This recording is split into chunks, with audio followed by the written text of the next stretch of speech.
A public-private partnership means 84 new apartments are available in Southeast Greensboro, all at an affordable price. Dolores, you've been here for 9 months. What brought you to Greensboro? Well, when I got sick after I had a stroke, and then my cousin brought me here.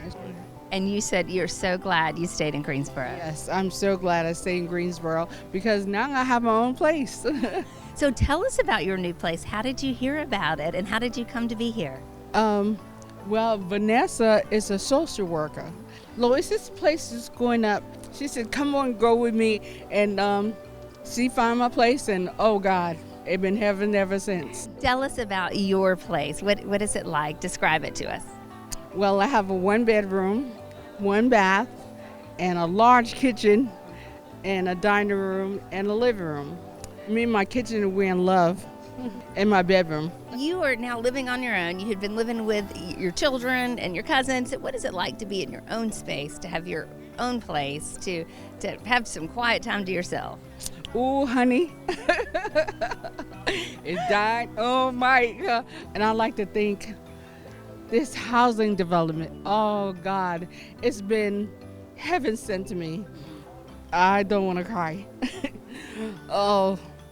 What should people know about the affordability of housing and how difficult it is to find housing that's affordable and safe and comfortable and nice, and why that needs to be more available?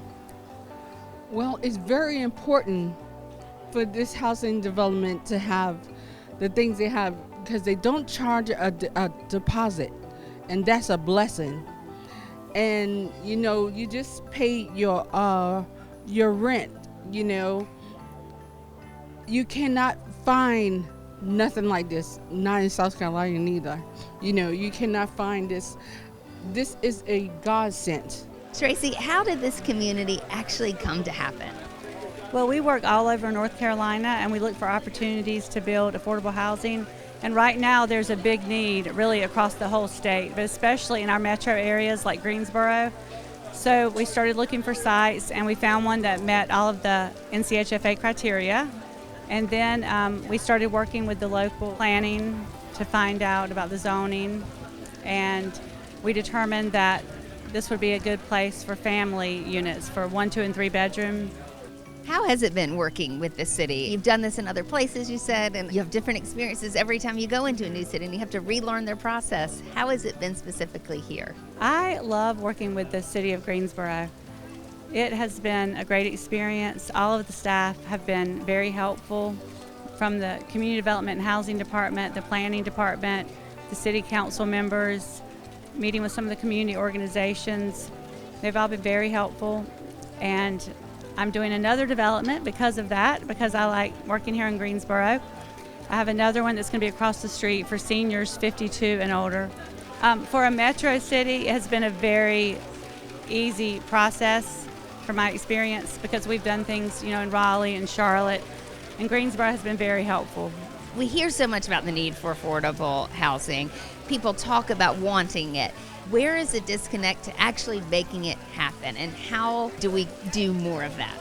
One thing is zoning. Sometimes it's very difficult to get a piece of property rezoned for multifamily. A lot of people fear that it's going to be something that it's not. They think it's going, and there's a lot of NIMBYism, not in my backyard. And people will say, we don't want this. We've had this happen so many times, and then once we build it, they're all like, we're sorry we said that. You know, this turned out right. You did do what you said you were going to do. And that's one thing that, you know, Councilwoman Hightower did, because she got involved and connected me with some of the community leaders. And so that was helpful in getting things approved. And the other thing is funding.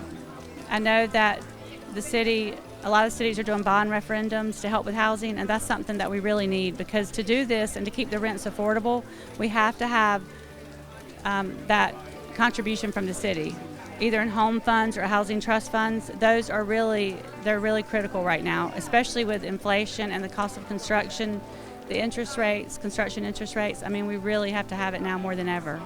When you meet people like Dolores and hear their stories, how does it make you feel? Well, she really brought me to tears. I mean, that is really, truly why I do what I'm doing. I mean, because it gets tough. I mean, there are times when I'm like, why am I fighting this battle? But really, I'm speaking up for the people who don't have a voice, because a lot of those people, they're not in the city council meetings. They're not, the ones that understand how to get the money from the city and how to make this happen. And so every day I remind myself of that. And I think about, the single mothers and families who are just getting started, or people going through hard times and who just need a break. And that's why I keep doing what I do. The Lofts at Elmsley Crossing is just the first of this kind of project in this neighborhood.